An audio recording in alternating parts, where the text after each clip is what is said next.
the key verse for a family series. But it says in Nehemiah 4:14, don't be afraid of them, talking about enemies. Remember the Lord who is great and awesome, and fight for your what? Families. Fight for your families, your sons, your daughters, your wives, and your homes. Fight for your families. So now in this particular passage in Nehemiah 4, the whole book of Nehemiah really, and kind of a little bit of historical background, the Jewish people had been in captivity, Babylonian captivity. Last week we were talking about the children of Israel, or the Shadrach, Meshach, and Abednego in the fiery furnace, right? Well, they were in that Babylonian captivity time. Well, God was moving and setting them free from that captivity, and during that time, he was moving the people of Israel to go back to Jerusalem and restore the land, restore the building, restore the temple, and of course, restore the wall around the city. So he used 3 individuals at 3 different times to take 3 groups of people back and begin to restore the city of Jerusalem and all that God had planned for that.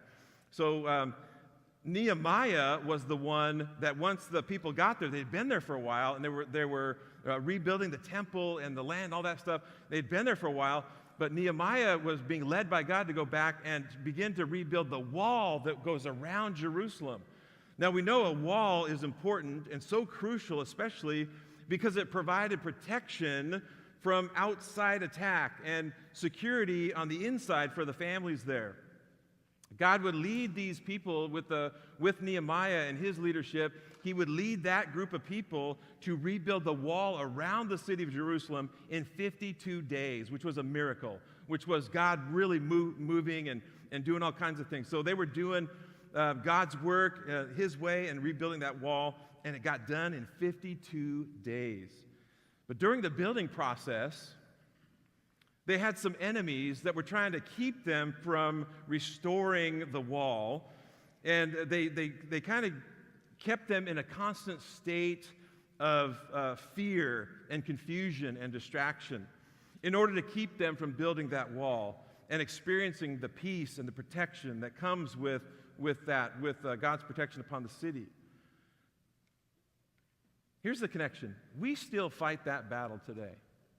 We're still fighting those kinds of battles today. You see, we have an enemy who does not want us to experience God's love and will and plan for our lives. Actually, Jesus referred to the devil and said, he is a thief who steals and kills and destroys. Jesus said, I have come to give you life in all its fullness. But he referred to the devil as the thief who's stealing and killing and destroying. And the Apostle Paul actually wrote in the letter to the Ephesian church to watch out, because we can allow things to come in to our home which would be giving a foothold to the devil. Now, foothold to the devil, like allowing things happening in the house that bring a foothold to the devil. Does anybody want the devil in your house? No, we don't want that. We're in church today. Of course we say no, right? We don't want that. But what are we doing that might give the devil a foothold in that house? So the Apostle Paul was saying, and he was referring to anger, and we're going to talk about anger later on in this series, but he's talking about when you allow anger to be in the home, you are giving the devil a foothold in your home. He went on to say in chapter 6 of Ephesians that we are to put on all of God's armor so that you will be able to stand firm against all the strategies of the devil. All the armor for all the strategies. That's a lot, right? All the armor. We need all the armor because Satan has a lot of strategies, so all the armor to go against all of the strategies from the devil. So we're not fighting against flesh and blood enemies, but against evil rulers and authorities of the unseen world. Ephesians chapter 6, verses 10 through 12. So over the next 6-7 weeks, we're going to go, I want you to think about rallying together like Nehemiah brought these families together, and he said, don't be afraid of them. Don't be afraid of the enemy. Remember the Lord who is great and awesome. We just sung about that, right? He is great and awesome, and he fight for your families, your sons and daughters, your wives and your homes. And so I'm going to ask us, starting right here, I'm going to ask us over the next 7 weeks to make a commitment to pray for and do the things necessary to let God work in your family. You guys with me on that? Because listen, the fight is on. It is a fight for our family.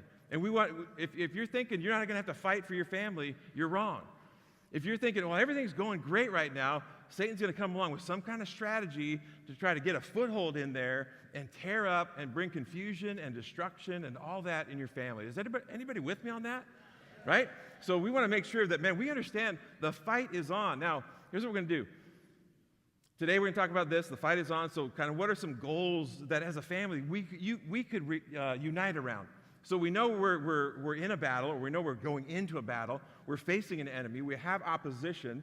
So what are some things that we could do as a family that would build strength within our family to withstand so that we end up standing and not breaking apart as a family? We're going to talk about that today. Next week for Mother's Day, we're actually going to do a parent-child dedication, and we're going to talk about fighting for your kids' future. The week after that, week 3, we're going to talk about fighting for your marriage. Now, how many of you have ever had a fight in your marriage? My wife's like not raising her hand.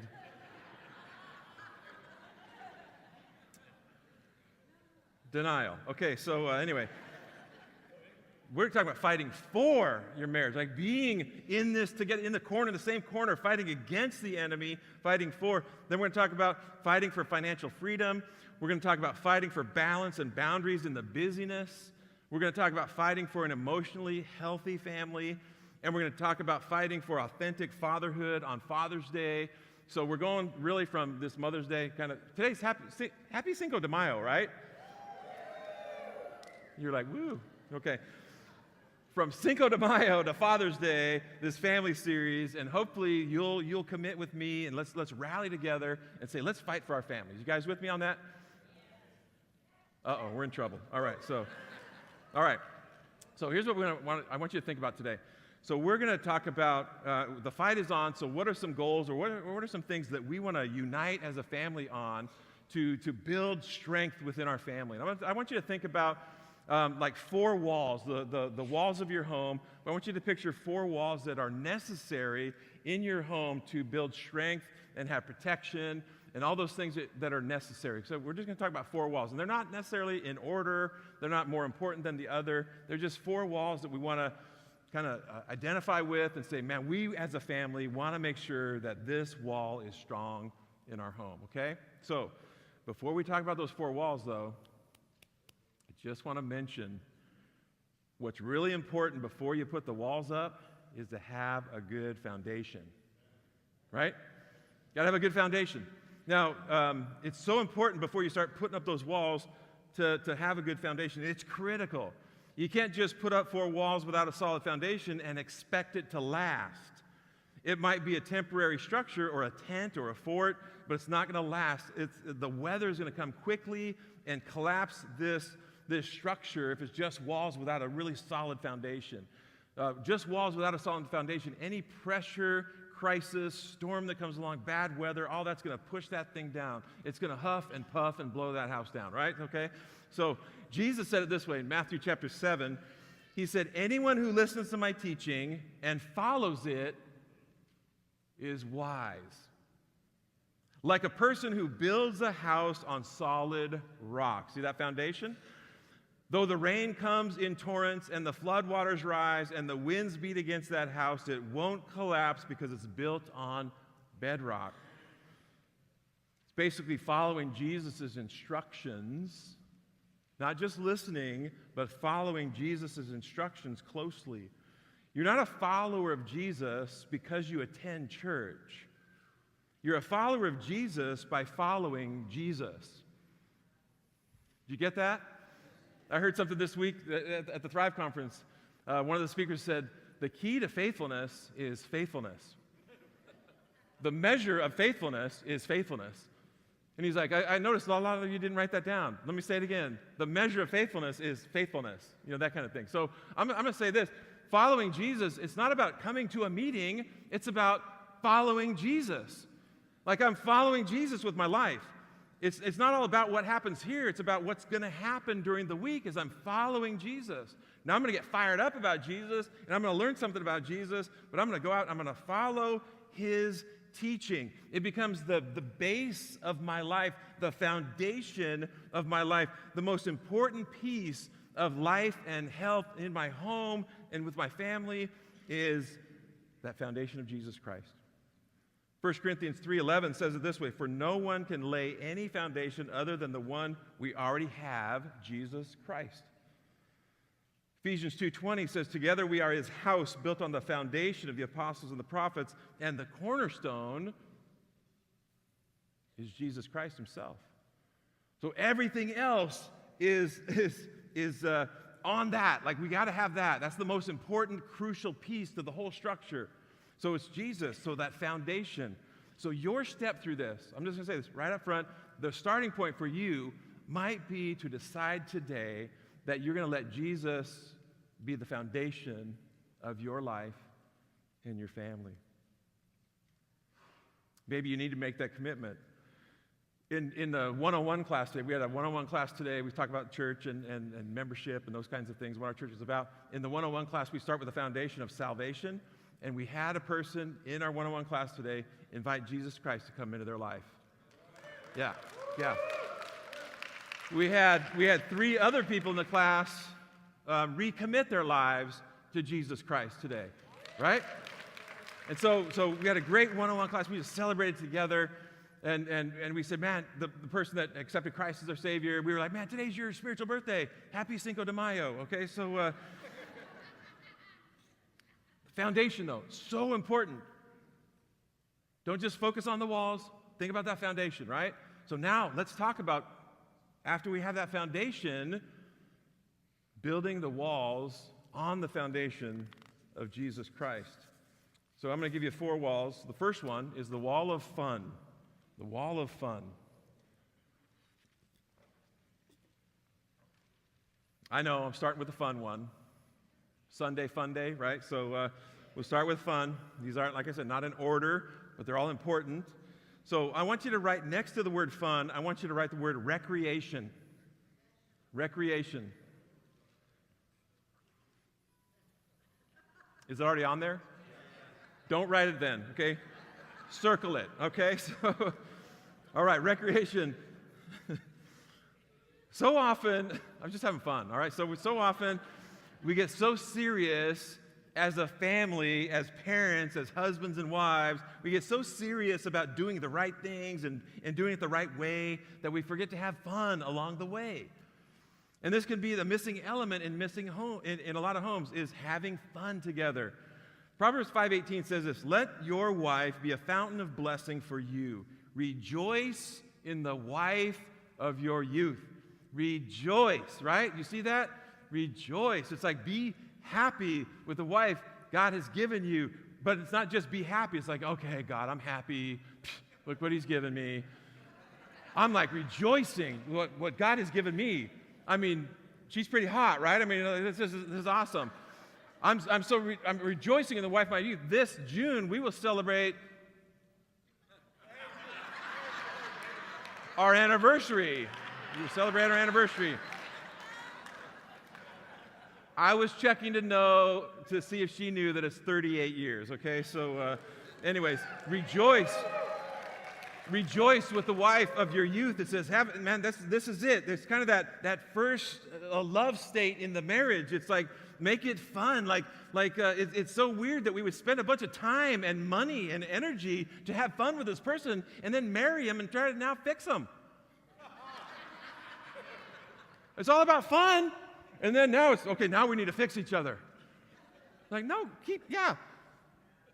we're talking about growth in a second, but have some fun. I mean, where's the fun in that marriage? Where's the fun in that home? Yeah, I know, it's not all fun and games. After the service, don't come up to me and say, yeah, but Jesus was a man acquainted with grief and sorrow. I'm like, well, where's grief and where's sorrow? Okay, so I get that. I know. It's not all fun and games, but it doesn't mean none of it can be fun and games, right? So we want to have some fun. I remember Don was cutting a little boy's hair one time, and he discovered that she was married to me. And he said, "You're married to the baptizer?" He's like, "That must be fun." And she's like, "Boy, you have no idea how fun that is." Shaking her head. I'll tell you how we have fun. We scare each other. That's how we have fun. And I mean, we really scare each other, okay? Now, I've spent a lot of time scaring my wife over the years, and she scares easily, almost as easily as Patricia McIntosh, but she scares very easily. So I've scared her a lot of times, but I just want to tell you, she got me back one time really good. Okay? And you may have heard the story, but one morning I'm getting ready for work, lived across the street over here in a staff house, and I got, I shaved and got all ready, and I went into the room, and we had these old closets. Do you remember those old wooden closet doors that had little holes in them? And you'd rip your fingernails off many times trying to open that thing. It's like trying to, and so you really had to slide that door open. And I slid that door open, and my wife was right there, and she's like, ah!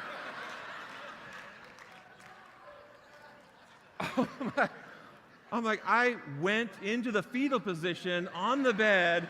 I was sucking my thumb. I was like, I thought I had died, and I was thinking, naked and unashamed. Are you kidding me? She was naked. That was the thing. It scared me to death.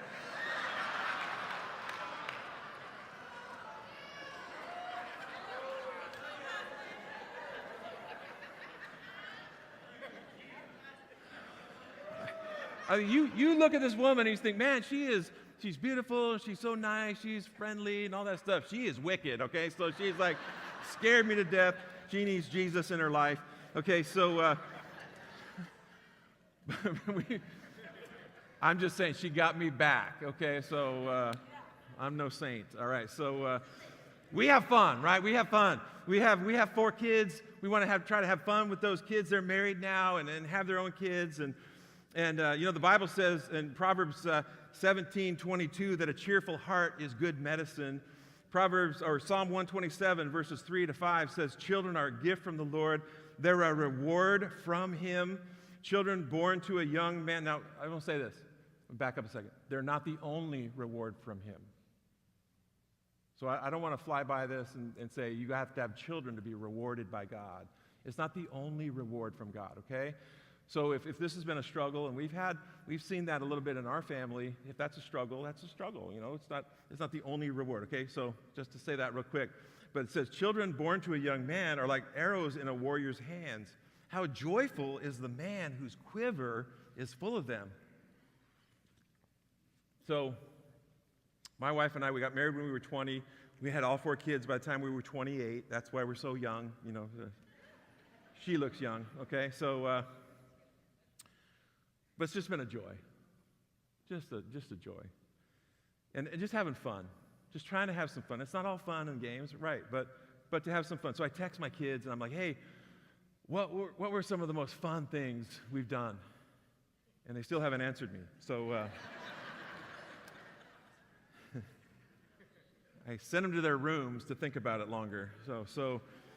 But just they text me. They were just texting like trips to here and going and doing this, and really was just spending time together as a family and just laughing. I remember we were in Mexico one time, and we were with some friends, and they were leaving, and they had a minivan, and they were getting ready to leave, and they had that the door, you had to actually close the sliding door.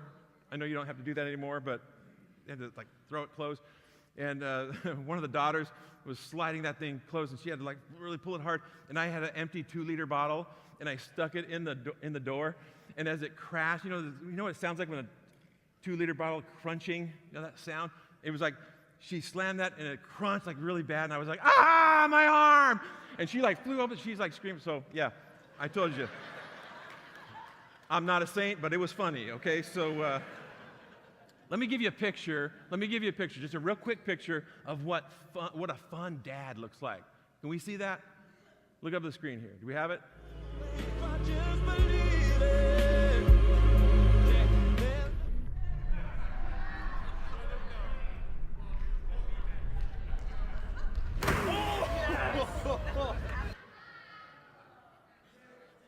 That's a fun dad. That's Matt.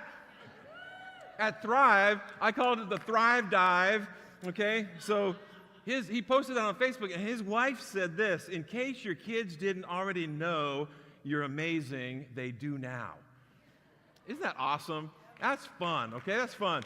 So we want to have fun. We want to have fun as a family. Try to make sure, and if you're not having fun and you're in a time of, it's not fun, I mean, pray for God to bring something in that would bring a smile, that would bring some cheer into your heart. Maybe hire a clean comedian. I don't know. It's just get some laughter in there. It's like inner jogging, it's like really good for laughter. And I know there's times where I'm kind of down, and I know like 2 or 3 people I can call and get a laugh like right away. And it's important medicine. So wall of fun. Second wall of growth. Wall of growth. The word next to that, responsibility. So we went from fun to responsibility. So we want to have a ton of fun in the family, but we also need to grow up and grow up well, grow up in a healthy way. The home is to be like a training center, a place where we learn what it means to grow up, actually to see our first role models of what it means to be an adult and growing. Luke 2:52 refers to Jesus when he was a child. One of the very few verses in Scripture that we have about Jesus as a child, it says, Jesus grew in wisdom and in stature and in favor with God and all the people. It's a great way to look at that, like 4 different kind of perspectives, almost like another 4 walls kind of a thing, where Jesus grew in wisdom. That's the intellectual part. Stature, that's the physical part. Favor with God is a spiritual relationship, and favor with people, or favor with man, the social part. So all 4 of those are kind of a balanced approach to growing your kids or raising a family or being together. That we want that intellectual, physical, spiritual, and social, all 4 sides of that are really important. Sometimes we focus on just 1 or 2 instead of all 4 of them. Ephesians 6:4 says fathers, and it's really the word there can be used as parents. Parents, it's not just dads, it's talking about parents. Do not provoke your children to anger by the way you treat them. Rather, bring them up. You see that? Bring them up. You might want to circle that a few times or highlight it. Bring them up with the discipline and instruction that comes from the Lord. Discipline and instruction. I think we were praying this morning, and one of the guys that we were praying with mentioned the idea of that our families are our first disciples. Like they're the ones we should be discipling. And that's what this is talking about, training in and discipline and instruction. Discipline, we're disciples, so it takes discipline. But as a child, you're going to need some discipline to help you grow in a healthy and productive way. So it says, bring them up with that. And then Proverbs 22:6 says, train up a child. See that? Train up a child in the way he should go. And when he is old, he will not depart from it. Now, I know this deals with in the way he should go is probably more about the way God has made them. Don't try to make them something they're not. In the way he should go. Have some wisdom in training them up in the way they are shaped by God. I know it has a lot to do with that. We tend to think of it just as the way they should go, like they should go to church. And when he is old, he will not depart from it. So we take this as a promise, and it's not a promise. It's a piece of wisdom. So it's like train them up in the way they should go, and when they're old, they will not depart from it. So like train them up, like really work on that. And then in Hebrews 5:14, an additional verse, says solid food is for those who are mature, who through training have the skill to recognize the difference between right and wrong. Through what? Training. So again, we've talked about this. The Christian life is more about training than trying. So as parents, we are to train up, bring up. It's intentional parenting. Maturity, to have the skills to recognize right and wrong. And I'm going to say the 3 main studs in this wall of growth are values, character, and relationships. Values, character, and relationships. Like anchored into that wall, values, character, and relation. What are those values that you have as a follower of Christ, as parents? What are those values you're trying to instill within your kids? What are those values you have as a family? So what are those things that you say, well, this is how this family rolls, right? Because this is a value in this family. And this is what we do. Okay? So values and character is that who we are when no one's looking, right? So we're building character into the life of a child. So with values and character and then relationships. Now, in our family, just a quick illustration about this. In our family, we were involved in sports, okay? It's not the only way, only thing to be involved in. I know there's a lot of people involved in sports. I was involved in sports growing up. You can tell, I know. But I was involved in sports. Our family, our kids grew up playing sports, soccer and baseball and football and those kinds of things. Troy went into wrestling. But sports, and I think sports is such a great way to teach a lot of things, right? And really build some values and character and you, of course, establish some great relationships. But there was a time when I came home from work one day, and Jackie was home early. And I was like, she played on the Bellflower High women's soccer team, and she was home. And I was like, why are you home? And she says, I quit the team. I'm like, why'd you quit the team? What do you mean you quit the team? And she's like, well, it was me and like 3 other girls, and the coach was having us run, and we decided to start walking instead of running. And she said, if you guys don't start running, you're off the team. And we walked off the field. And I said, get in the car. She's like, what do you mean? I said, get in the car. I said, we don't do that. We don't do that. Get in the car. We're going to go back. Is practice still going on? Yeah. We're going to go back. You're going to go to that coach, and you're going to tell her you're sorry, and you're going to ask her to forgive you, and if she would, let you back on the team. I wouldn't, but if she would, let you back on the team. And she's like, I said, come on, let's go. We got in the car, drove over to the high school, pulled up, and I said, there's the coach right out there. I said, you want me to go? You want me to go with you? No. I'm like, all right, go talk to her. She went out there, walk of shame, talked to the coach, came back. I said, what'd she say? She said, thank you. And I'll think about whether or not I'll have you come back on the team. I said, okay. She let her get back on the team. At the next game, after the game, coach came up to me, and she said, hey, Mr. Goodban. She said, I just want to thank you. I told my husband when I got home about what happened, and I just want to say thank you for doing that and being a model to me and my husband about how to raise our kids when we have them. I was like, listen, our kids weren't perfect, and I messed up a lot of ways. That worked out well, okay? So Jackie went on to actually play soccer in college and got a scholarship to play soccer at a small college up in Portland, and it was great. So, but I was saying, so you're going to quit something you love doing because of other people and their attitude, and you're being affected by that? No, we don't do that. Because the value is commitment, dedication, perseverance, right? So we want to teach that. We're going to build that character, so we're going to make sure this relationship is good. So our son Troy, his coaches, sometimes had a little struggle with Troy. And we came home one time, and Troy was on the baseball team, and he said, I had told him that week, man, you need to get a haircut, or his coach told him he needed to get a haircut.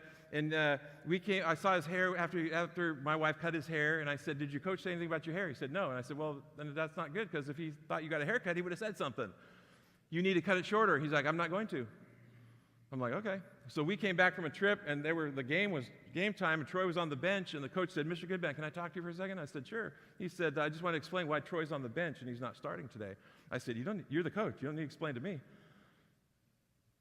He said, no, I just want to tell you. So I told Troy to get a haircut, and he didn't. And then I told him this week, if you don't get your haircut by game time, you're not going to start. And he said, well, my mom's out of town.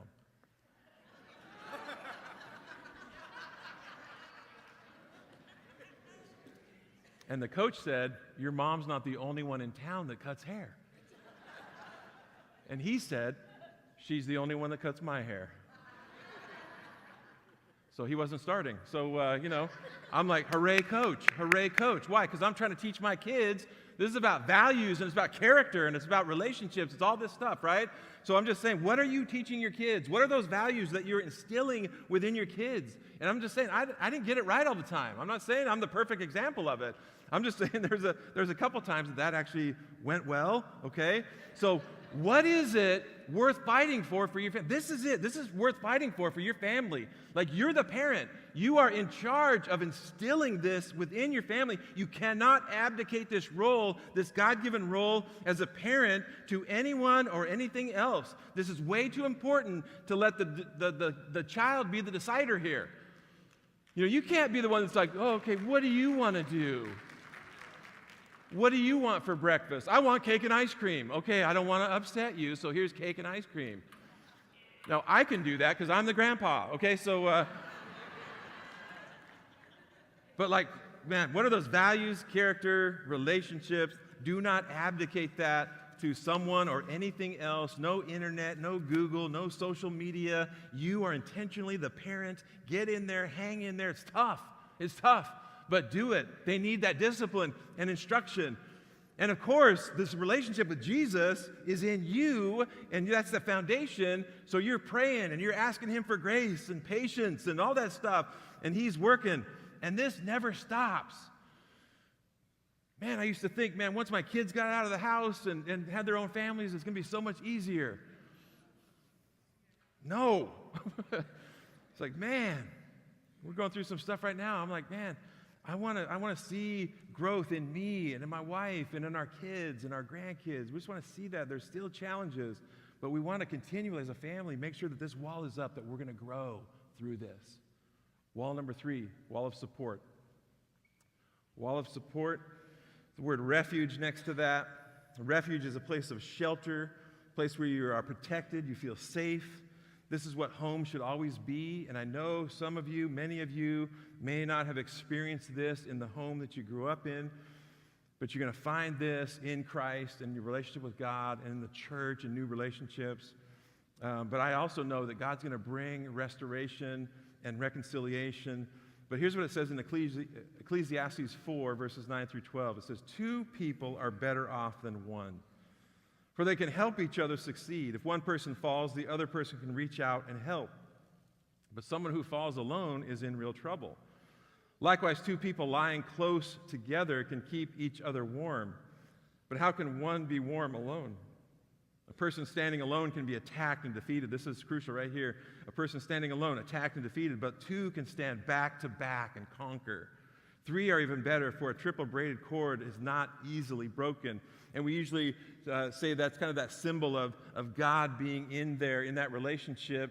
3, that third person, like last week we talked about the 4th man in the furnace. It's almost this third strand, symbolizing the relationship with God and how it strengthens everything. So a triple braided cord is not easily broken. So you need that, again, that foundation, and in that, but support. And we want to have support. We should be building support in our family. There are actually 5 key elements. Listen, there are 5 key elements that every one of us are longing for in life. Write these down. Acceptance. I belong. Approval. I am well-pleasing. Appreciation. I am valued. Attention. I am important. And affection. I am loved. So acceptance, approval, appreciation, attention, and affection. Those are all 5 words that describe what we long for in our life. And I'm going to say this, all 5 of those we find completely fulfilled in our relationship with God. They're all fulfilled in our relationship with God. That foundation is so important. They're all fulfilled, but we get a picture of those 5 things through our family. That's where we kind of first learn how this works. We're looking for these things. And so sometimes, for instance, if I didn't get that sense of approval in my family, I'm still seeking that outside, and I'm finding it in my relationship with God. Well done, good and faithful servant. That's approval, right? So I want to be a person that is pleasing to God.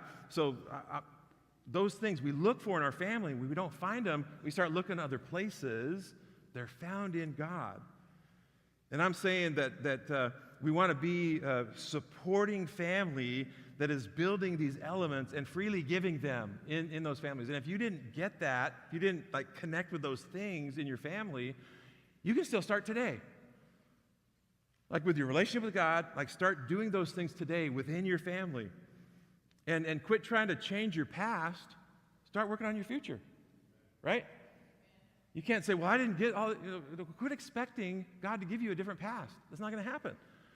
But move forward and take those things and build those elements into your family. Irma Bombeck used to say that her and her husband slept back to back so the kids wouldn't sneak up on them.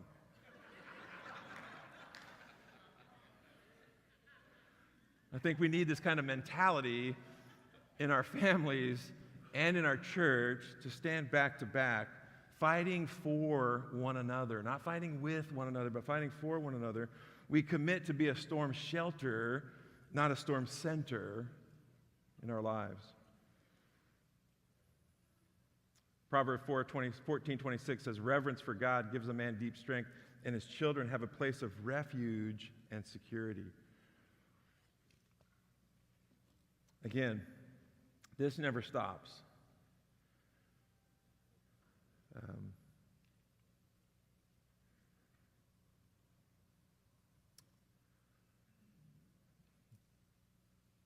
As a dad, I'm trying to learn my new role. I'm still dad, but I'm not parent in that sense. So my kids don't necessarily want my advice unless they ask for it. I'm learning this one.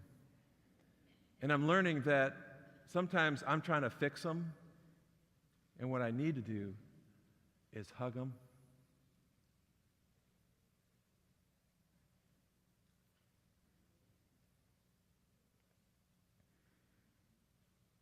tell them I love them, and I'm praying for them.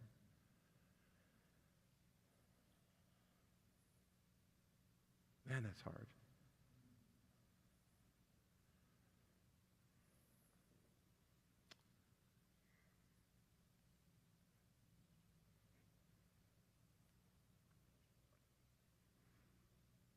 I'm like you.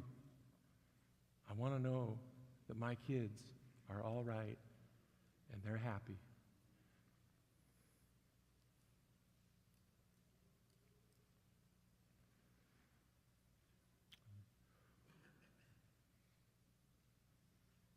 When we were in Lake Almanor, I was heading home one Sunday after church, and a friend of mine texted me from down here in SoCal from his church. And that particular day at the church that he was at, all four of my kids were there, and all four of my kids were there, and kind of the ones that were married had their spouses there at the time. And my friend texted me, and he said, "Hey, what a joy it was for me, an encouragement for me today to see all four of your kids sitting together in church this morning." Man, that was like, oh.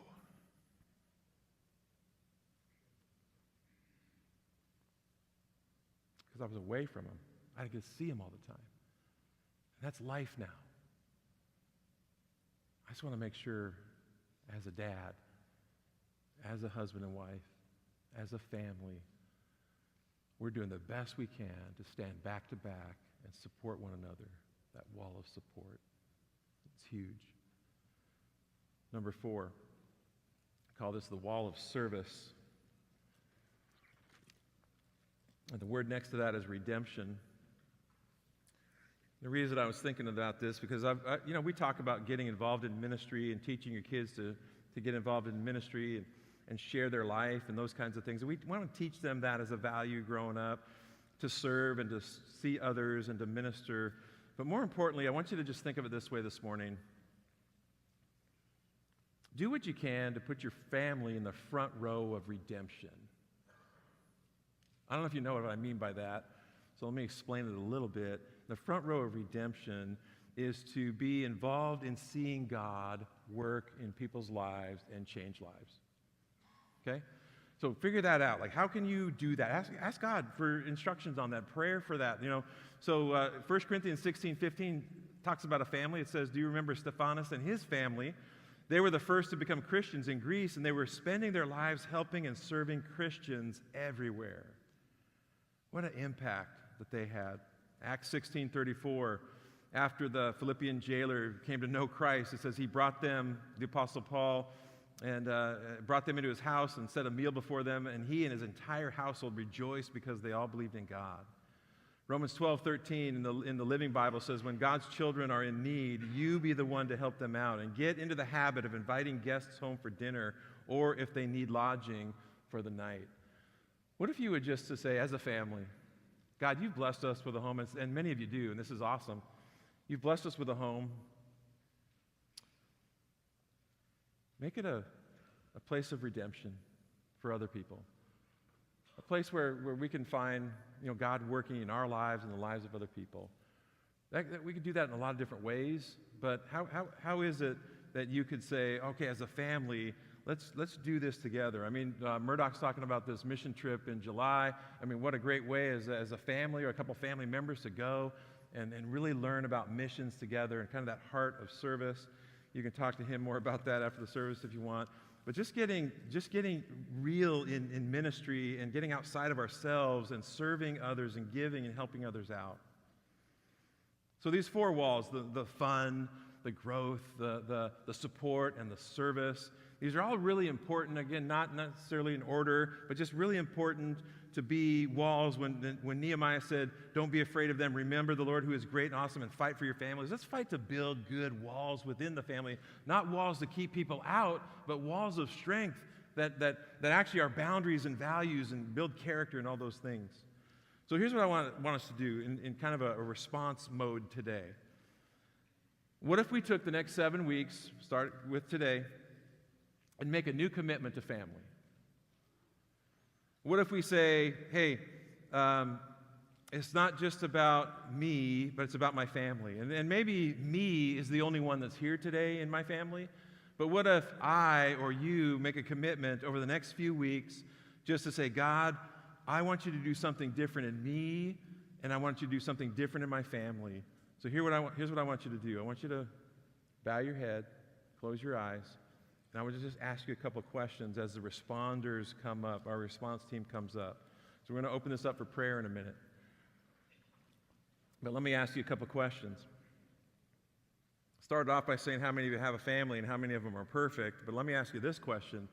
How many of you in your family right now, you have at least one family member that you are praying for God to have a breakthrough in their life right away? Raise your hand.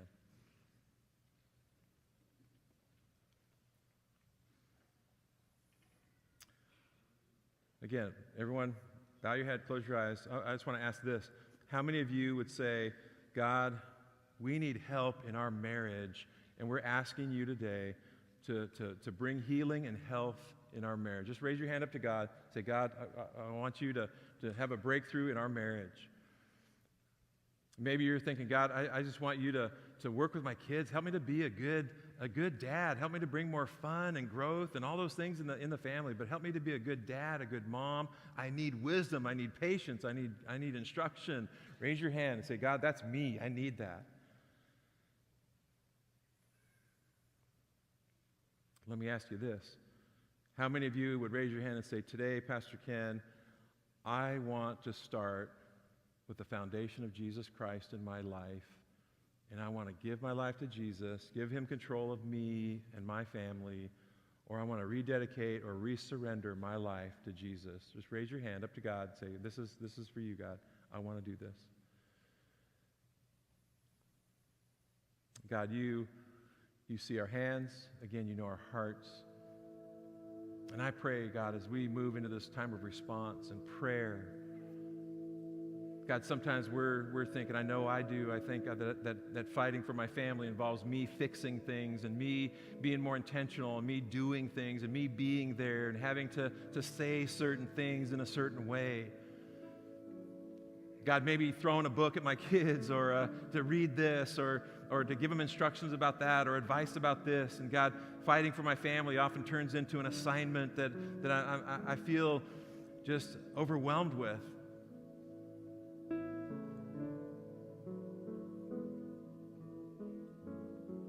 So God, today, I just want to humbly ask, in prayer, God, help me fight for my family in prayer. Quit trying to fix, but pray. And God, so I pray that as we open up this time of prayer, that our first move to fight for our families would be on our knees in prayer. God, you know the needs, you know the families. And I pray that as we pray and lift you up today, God, you would take and bring health and healing, bring restoration. God, protect us, give us wisdom, and use us for your glory. In Jesus' name, amen.